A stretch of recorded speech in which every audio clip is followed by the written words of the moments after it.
They said she stole a billionaire's Porsche and $5,000 in cash, but the truth, no one knew it yet. Before we dive into this unbelievable story, make sure to subscribe to the channel and hit the like button so you don't miss the next chapters. Amara Hayes never imagined that her first week working at the Whitaker estate would push her into a life-or-death choice, where every rule would be tested, and her entire world would change. The Whitaker estate, a glass and steel fortress worth hundreds of millions perched on the Palo Alto hills, was a place where rules were stricter than any wall and colder than any marble floor. Amara, 28, a single mother from Oakland, was just a new maid, practically invisible among the silent staff, all working under the iron authority of Margaret Voss, the icy and ruthless head housekeeper. Amara's job was simple: clean, stay silent, follow orders, and above all, never cross the forbidden doors. She needed this job. Her 8-year-old daughter, Zoe, struggled with asthma, and the mounting medical bills forced Amara to cling to every paycheck. She had learned to survive like a shadow, blending into the background, unnoticed by anyone, until the day she met Lily.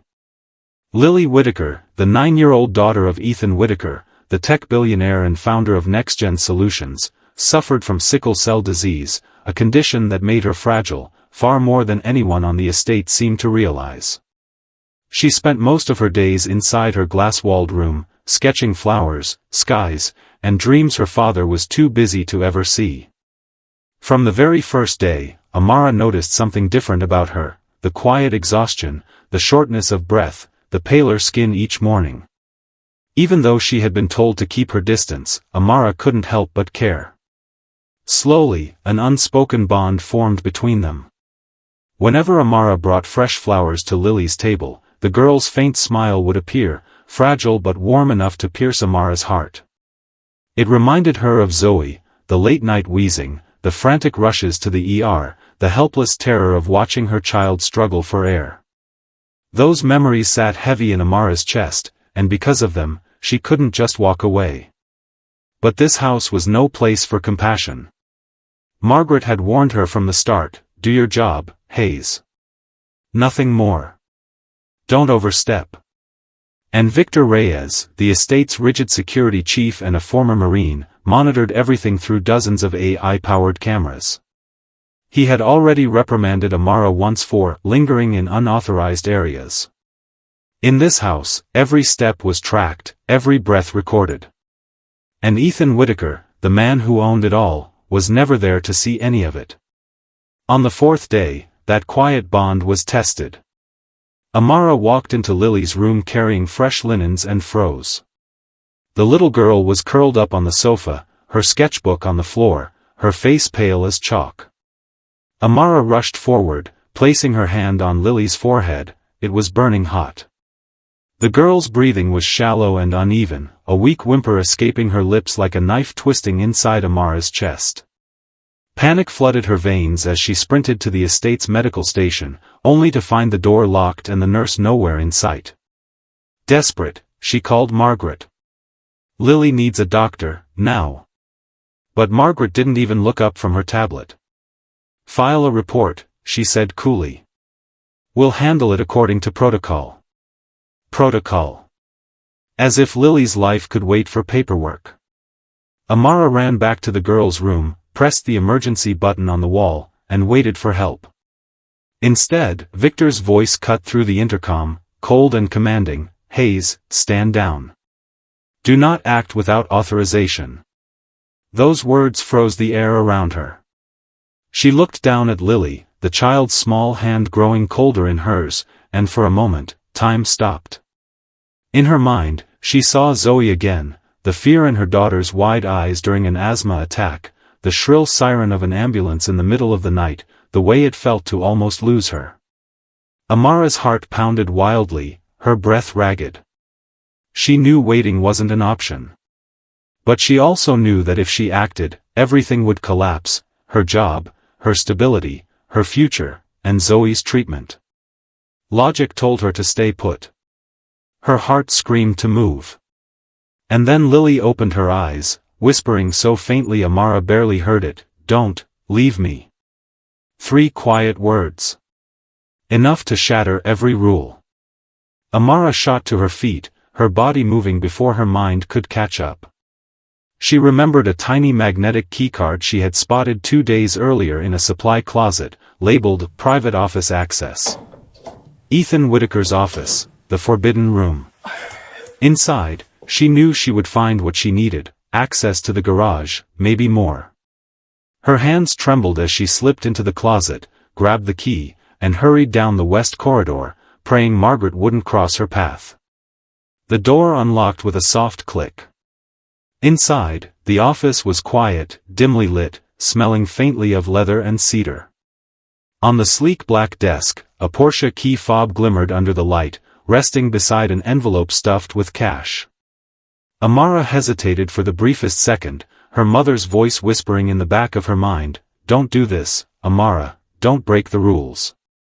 But then she heard the faint sound of Lily's wheezing upstairs, and her hesitation dissolved. She grabbed the keys, took the envelope, and ran. Alarms erupted across the estate, red lights flashing through the glass hallways. In the control room, Victor shot to his feet, fury twisting his face. "Hayes is taking the car. Block the gates."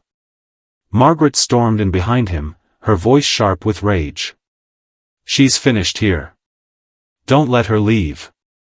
But Amara couldn't hear them. Her entire world narrowed to the child in her arms, her breaths shallow and fading. She ran to the garage, set Lily gently into the passenger seat of the sleek black Porsche, and whispered through trembling lips, "Stay with me, sweetheart, just a little longer." The engine roared to life. Tires screeched against polished marble as the car shot forward, sensors blaring warnings while the massive gates swung open. Behind her, the security SUVs roared awake, Victor barking orders into his radio as they gave chase. Margaret stood frozen at the control panel, her knuckles white as she slammed her fists against the counter. Amara's chest heaved, her hands gripping the wheel so tightly her knuckles turned pale. She knew the cameras had captured everything, knew her name would be dragged through the mud, knew she could lose everything she had fought for, but none of it mattered. The only thing that mattered was keeping Lily's fragile heart beating. The fog of Palo Alto clung low over the winding roads as headlights carved through the mist. Behind her, the security SUVs closed in, their beams growing brighter with each passing second. Up ahead, a green highway sign appeared through the haze, Stanford Medical Center. A single breath left Amara's lungs as she pressed harder on the gas, the engine screaming beneath her. And in that moment, she understood one thing with absolute clarity: she could lose her job, her home, even her freedom, but she could not lose Lily. The black Porsche tore through the misty roads of Palo Alto, engine screaming against the night, Amara's knuckles white around the wheel as Lily's tiny chest rose and fell unevenly beside her. Behind them, headlights multiplied like ghosts in the fog, the estate security SUVs, Victor Reyes leading the pursuit, his voice sharp over the radio ordering roadblocks at every exit. But Amara didn't hear any of it. Her entire world had collapsed into the steady rhythm of Lily's fragile breaths and the green glow of the highway sign ahead, Stanford Medical Center, 3 miles away. The dashboard beeped angrily at every sharp curve, warning her she was pushing the car past its limits, but slowing down was not an option. Her heart pounded like thunder, her breath ragged, her mind racing with Zoe's face, the fear in her daughter's eyes the night she almost didn't make it to the ER in time. She swore she wouldn't let another child slip away, not tonight.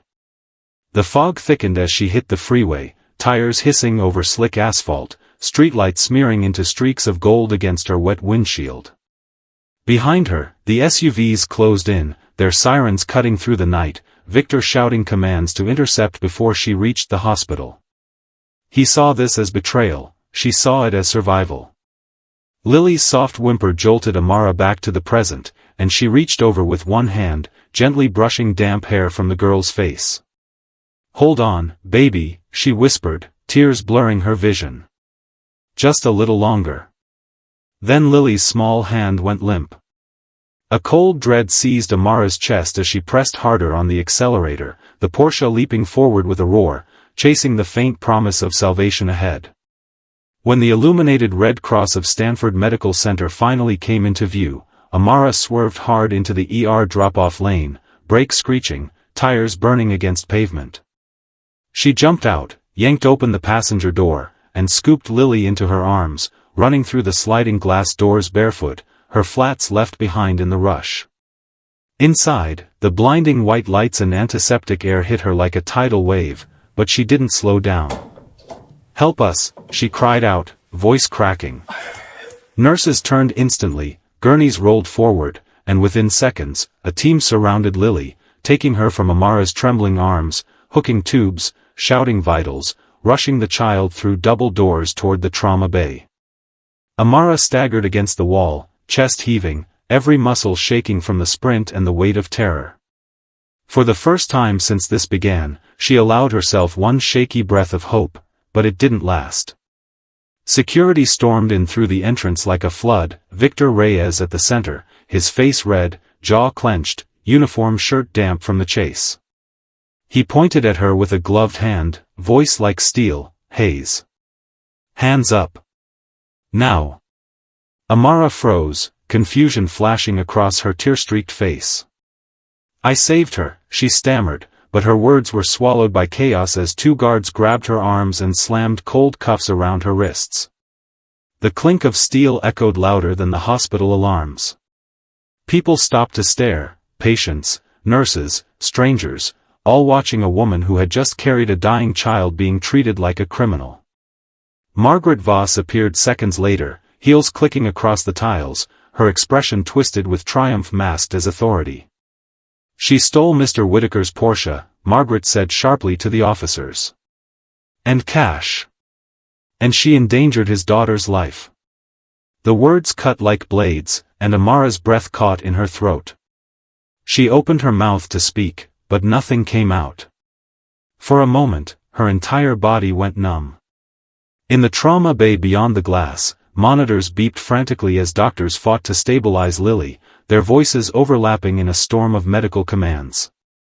Dr. Elena Carter, the lead ER physician, barked orders with sharp precision, every second critical.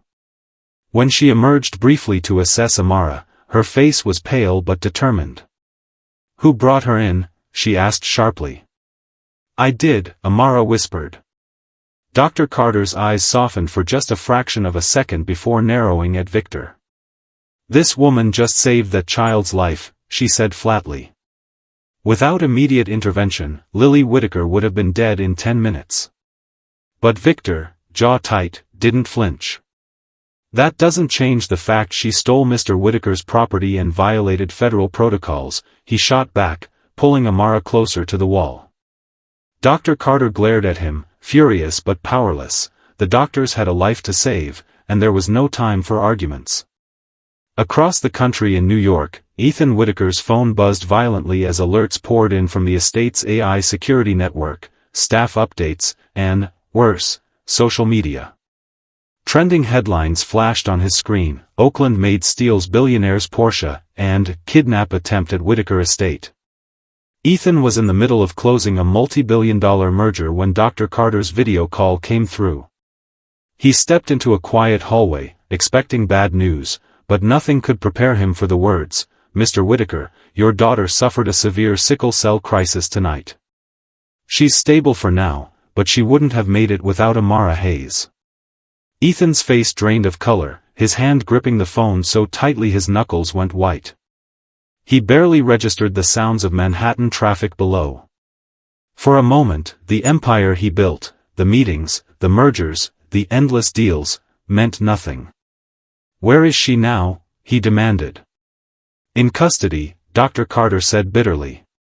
"Your staff called security on the woman who saved your daughter's life." Ethan didn't respond. He didn't breathe. Then, without another word, he hung up, signaling his assistant. "Get the jet ready," he said coldly. "Now." Back in Palo Alto, Amara sat in a small holding room near the ER, wrists aching from the cuffs, her uniform damp from sweat, heart still pounding with adrenaline and fear. She stared at the floor, her mind a carousel of images: Zoe's face, Lily's tiny hand, the flashing lights of security vehicles in the rearview mirror. Outside the glass wall, Victor stood with two uniformed officers, reviewing bodycam footage, muttering about charges, grand theft auto, unlawful access, endangerment. Every word sliced through her like broken glass. Margaret leaned against the counter, arms crossed, a smug satisfaction flickering in her cold eyes. But none of them mattered, not the accusations, not the humiliation, not the cameras recording her every expression. All Amara cared about was the small figure lying beyond those hospital doors, fighting to breathe. Minutes crawled by until the double doors finally opened and Dr. Carter stepped out, pulling down her surgical mask. "She's stable," she announced quietly, and for the first time in hours, Amara exhaled a breath she didn't know she was holding. Her relief was brief. Victor turned to her, expression hard as stone, and nodded to the officers. "Take her downtown," he ordered. Amara felt her legs weaken beneath her, the reality of everything crashing down at once, the car, the money, the alarms, the chase, the headlines. Her life had been reduced to a headline she couldn't control. As they led her through the corridor, phones were raised, cameras flashing, whispers trailing behind her like shadows. But even as she was escorted past curious stares, one thought burned louder than fear itself: she had saved Lily. No one could take that truth away from her. Stanford Medical Center pulsed with chaos, red and blue lights flashing against stark white walls as news crews crowded outside, cameras locked on the sliding glass doors like predators circling their prey. Inside a small holding room, Amara Hayes sat motionless, her wrists aching from cold steel cuffs, her reflection blurred in the glass before her. Outside, Victor Reyes stood with officers, his clipped, icy voice cutting through the noise: grand theft auto. Unauthorized access. Child endangerment. Each word sliced like a blade, but none hurt more than the thought of Zoe waiting at home, unaware her mother might not come back. Nearby, Margaret Voss leaned against the wall, phone pressed tight to her ear as she whispered urgently to the Whitaker Estates PR team, spinning a narrative to protect herself before Ethan Whitaker returned. On social media, chaos had erupted: Oakland Maid steals Billionaire's Porsche, kidnap attempt at Whitaker Estate, Lily Whitaker in critical condition. Security footage had already gone viral, Amara racing through marble hallways with Lily in her arms, alarms flashing like warning beacons. Within hours, the world had branded her a criminal. High above the Pacific, Ethan Whitaker's private jet carved through the night sky. He sat motionless, jaw tight, replaying hospital footage on his phone, Amara barefoot, carrying Lily's limp body into the ER, shouting for help. He saw her collapse when doctors took the child, saw her trembling hands, her panic, her strength. But above it all, one voice echoed in his mind, Dr. Elena Carter's from their video call: "Without Amara Hayes, your daughter would have died within 10 minutes. That sentence drowned out every headline, every panicked message from his board of directors, every investor email blowing up his phone. None of it mattered now. Lily was alive, and he owed that to the woman the world called a thief. By the time his jet touched down, Ethan's decision was made. 20 minutes later, he strode into Stanford Medical Center, his charcoal suit pristine, his expression cold enough to silence the lobby's chaos. Victor started forward, posture stiff. "Sir, Ethan raised a hand sharply, cutting him off without a word. Margaret tried next, her voice low, rehearsed. "Mr. Whitaker, the media situation is escalating." Ethan turned his gaze on her, his voice low and razor-sharp. "Say another word, Margaret, and you will not set foot on my property again." The hallway went dead silent. Dr. Elena Carter emerged from the trauma bay, mask pulled down, exhaustion etched into her face. "She saved Lily's life," she said simply, locking eyes with Ethan. "If we had waited for protocols, your daughter wouldn't have survived." Ethan turned slowly toward Victor, his voice like steel. "You were watching cameras while she was saving my daughter, and you had her put in chains?" Victor stiffened, his jaw tight. "With respect, sir, she stole your car and cash." Security protocols exist for, Ethan's voice cut through him like a whip, I call it saving a life. You call it theft? The silence in the hallway was deafening. Nurses froze mid-step, officers glanced uneasily at one another, and Margaret's shoulders stiffened, her authority evaporating under Ethan's glare.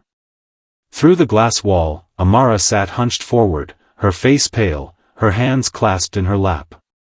She didn't know Ethan had arrived, didn't know the weight of her fate now rested in his hands. Ethan walked past Victor, past Margaret, past the officers by the door, and entered the holding room without hesitation. The door closed softly behind him. Amara looked up, startled, her red-rimmed eyes locking with his for the first time. For a moment, neither spoke. Ethan studied her, the exhaustion in her face, the quiet strength beneath it, the unshakable dignity even in defeat. Slowly, he reached into his jacket, pulled out a small silver key, and unlocked the cuffs himself. The click echoed louder than any siren outside. I saw the footage, Ethan said finally, his voice low, steady. You saved my daughter, and they put you in chains. Amara's breath caught in her throat, surprise flickering in her tired eyes. Ethan's gaze hardened as he added quietly, from this moment on, I decide how this story is told. Outside the holding room, cameras still flashed, reporters still shouted questions, headlines still raged, but inside, everything had shifted. The power was no longer in Margaret's hands, nor Victor's, nor the screaming crowds outside. In one quiet act, Ethan had rewritten the beginning of a very different ending. The sharp click of the cuffs falling open still echoed in the holding room when Ethan Whittaker stepped back, his expression carved from steel, his eyes locking on Amara's trembling hands. Outside the glass wall, chaos swirled louder by the minute, reporters shouting, cameras flashing, security radios crackling, but inside that small room, time slowed. Amara sat frozen, wrists red where the metal had bitten into her skin, unable to comprehend what had just happened. For hours, she'd been branded a thief, a criminal, a danger to the child she had carried in her arms. And now, the man whose empire she had inadvertently defied stood before her, unlocking the chains himself. Ethan's voice was low but steady, carrying the weight of absolute authority. You saved my daughter, he said, his tone leaving no room for argument. From this moment on, no one will speak about you as anything less than that.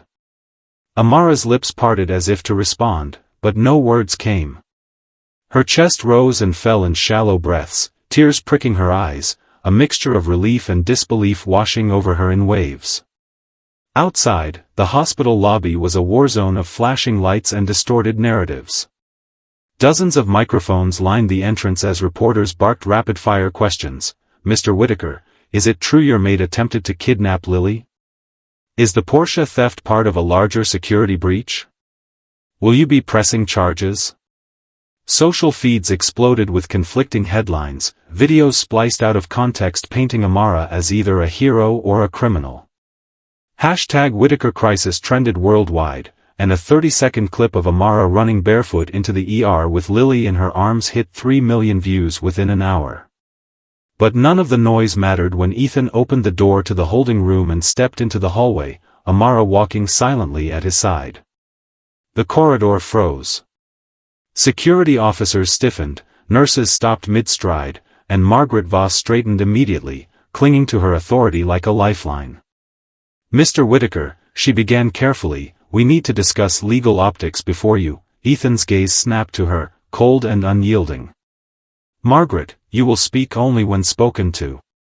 The sharpness in his tone cut through the tension like a blade, and for the first time, the head housekeeper faltered, her grip on her tablet loosening slightly. Victor Reyes, standing beside her, squared his shoulders, trying to reclaim control. Sir, with all due respect, she violated multiple security protocols. Ethan turned slowly, his voice dropping to a lethal calm. And you watched through a dozen cameras while my daughter nearly died. Your protocols failed her. She didn't. Victor's jaw tightened, his silence heavier than any admission of guilt. Dr. Elena Carter approached, removing her gloves, speaking with the quiet authority of someone who had just pulled a child back from the edge. "Mr. Whitaker," she said firmly, "Lily is stable. But had Amara waited for your staff's protocols, we would be talking about a very different outcome right now." The words landed like a hammer in the silence, echoing down the sterile hallway. Amara lowered her gaze, emotion rising in her throat as she clasped her hands tightly, trying to hold herself together while the world watched. Ethan shifted his stance, straightening to his full height as he glanced toward the sliding glass doors, beyond which cameras and microphones awaited his statement. He could see the questions building like a tidal wave outside, ready to crush both him and Amara if he didn't take control now. "Prepare a press room," he ordered curtly to the hospital's communications officer. 10 minutes. The staff hesitated, murmuring among themselves, but one look from Ethan silenced them. He turned back to Amara, lowering his voice just enough for only her to hear. "Stay with me," he said, steady but gentle, and though her chest tightened with fear, she nodded faintly. Minutes later, they emerged from the ER corridor together, stepping into the blinding light of the hospital's makeshift press area. A sea of microphones and cameras surged forward, reporters shouting over one another. Ethan raised his hand once, and the chaos stilled. For the first time since the night began, the narrative shifted under his control. He stepped up to the podium, his voice calm yet resonant, filling every corner of the room. "Tonight," he began, "a 9-year-old girl nearly lost her life to a severe sickle cell crisis. While some protocols failed her, one person didn't." He paused, glancing back at Amara standing quietly behind him, shoulders tense, head slightly bowed. "Amara Hayes saved my daughter's life," he said clearly, the weight of his words hanging heavy in the air. "Any report painting her as a thief or criminal is false. She is not under investigation. She is not under arrest. She is a hero."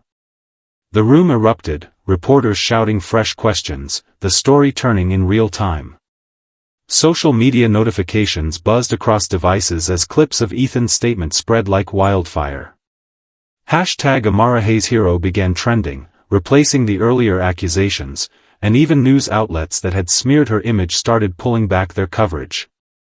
Margaret stood rigid at the side of the room, her lips pressed thin as the power she once wielded slipped through her fingers. Victor remained stone-faced, his silence louder than any defense. Ethan's announcement wasn't just a correction of facts, it was a warning. Behind the scenes, whispers rippled through NextGen's board and the estate staff, many realizing in that moment how completely the balance of power had shifted. Amara, however, stood frozen in disbelief, struggling to process the storm unraveling around her. Her name was being spoken on national broadcasts, her image flashing across millions of screens, yet all she could think about was Zoe, her little girl at home, asleep and unaware of how close she'd come to losing her mother tonight. Ethan glanced back at her once, giving a small, grounding nod, but the weight pressing down on her chest barely eased. When the conference ended, Ethan escorted Amara back through the crowded corridor, murmurs trailing behind them like ripples in water. He stopped briefly by Margaret and Victor, his voice low and deliberate, "This ends now. And when we return to the estate, there will be changes." Neither dared respond. As they reached the private wing where Lily rested, Ethan paused at the door and turned to Amara. "Get some rest," he said softly, though his tone carried quiet insistence. "Tomorrow, we deal with the world." Amara hesitated, staring at the polished floor, her voice barely audible as she whispered, "I never wanted any of this. I just wanted to save her." Ethan regarded her for a long moment, his expression softening slightly. "And you did," he said simply.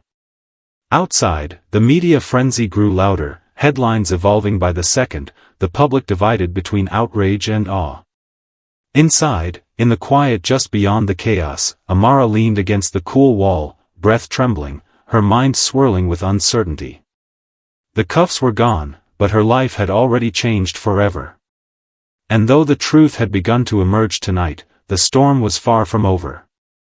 Ethan Whitaker was preparing for war, not just against the press, but against his own system that had failed his daughter, and nearly destroyed the woman who saved her. The morning sun spilled softly across the glass walls of Whitaker Estate, its light piercing through the silence that had hung heavy since the night before. Amara Hayes stood just outside the main hall, her hands clasped together, heart pounding as voices murmured within. Inside, Ethan Whitaker faced his entire staff, his presence commanding and quiet, yet carrying the weight of a man changed by everything that had unfolded. Last night, he began, his voice steady but charged with emotion, our system failed. Protocols failed. Leadership failed. But one person didn't. His gaze swept the room before settling briefly on Amara, standing near the back, her head lowered but her shoulders squared. Amara Hayes saved my daughter's life when everyone else hesitated. That will not be forgotten. A ripple of whispers moved through the room, the power dynamics shifting visibly. Margaret Voss stood rigidly at the side, her lips pressed into a thin line, her grip tightening on her tablet. Victor Reyes remained at attention, arms folded, his jaw locked, expression unreadable. Ethan's tone hardened as he turned toward them. "Margaret," he said flatly, "you prioritized optics over action while a child's life hung in the balance. Your services are no longer required." Margaret's face drained of color, her carefully constructed authority shattering in an instant. Without another word, she gathered her things and left the hall, the sound of her heels fading into silence. Then Ethan looked to Victor, his voice lower but no less firm. "You'll remain head of security, but under review. This estate will never again treat compassion as a violation." Victor gave a single sharp nod, the weight of unspoken consequences heavy in the air. Ethan paused, letting the silence settle before shifting his focus back to Amara. Her breath caught when his gaze found hers. "Amara," he said, his voice softening, "you acted when no one else would. For that, you have my gratitude, and my respect." She blinked rapidly, struggling to process his words as he continued. "I've established a $10 million medical outreach foundation through NextGen Solutions, dedicated to supporting families battling sickle cell disease. And I want you to lead it." The entire room seemed to exhale at once, stunned into silence. Amara froze, her mind spinning, the weight of his offer pressing into her chest. She thought of Zoe, of the bills stacked high on her kitchen counter, of the nights she'd prayed just to make it through another week. Her voice came out faint, almost trembling. "Sir. I'm not qualified." Ethan shook his head gently, his tone deliberate. "You're more qualified than anyone here. You've lived it. You've seen the gaps in our systems. You acted when the rest of us failed. That is leadership." A quiet murmur of agreement moved among the staff, some looking at Amara with newfound respect, others with regret for how easily they had dismissed her before. By midday, Ethan's announcement had gone public. A press release flooded every major network. "Ethan Whitaker honors Amara Hayes as hero, announces $10 million foundation." The same outlets that once vilified her now ran footage of her racing barefoot into Stanford's ER, headlines shifting overnight from scandal to celebration. Social media erupted under a new banner, #AmaraHayesHero trending globally, replacing the accusations that had haunted her just hours earlier. Interviews poured in, requests for statements flooded her phone, but Amara declined them all. She wasn't chasing fame, she'd done what any mother would do. Yet in quiet corners of the internet, her story began inspiring thousands, parents, caregivers, strangers who saw in her the courage to act when systems fail. Later that afternoon, Amara returned to Stanford Medical Center to see Lily. The little girl sat propped up against crisp hospital pillows, sketchbook resting on her lap, sunlight pooling across her blanket. When she saw Amara, Lily's face lit up, a smile breaking through the lingering exhaustion. "You came back," Lily whispered, her small voice rasping but warm. Amara crossed the room, taking her tiny hand gently in both of hers. "I promised I wouldn't leave you," she said softly, tears threatening to spill as Lily's fingers curled weakly around hers. Across the room, Ethan stood quietly, watching the scene unfold, his expression softer than it had been in years. As the sun dipped lower behind the Palo Alto hills, the estate felt different, lighter somehow, as if its cold glass walls had been cracked open to let warmth in for the first time.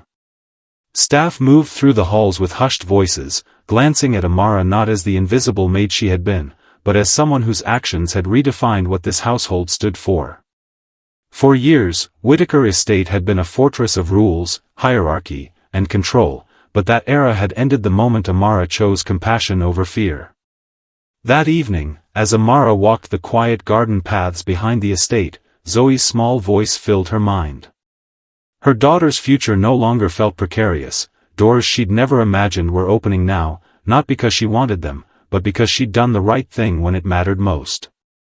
Ethan joined her for a moment, hands in his pockets, his tone uncharacteristically quiet. "Everything changes from here," he said simply, his gaze fixed on the horizon. Amara nodded, her voice barely above a whisper. "It already has." And as the last of the day's light faded, a new chapter began, not just for Amara Hayes, but for Lily, for Zoe, and for an estate where one woman's courage had rewritten its legacy forever. And that's the story of how Amara Hayes turned courage into change. If this story touched you, don't forget to subscribe, like, and share to support more stories like this. Thank you for watching, and we'll see you in the next story.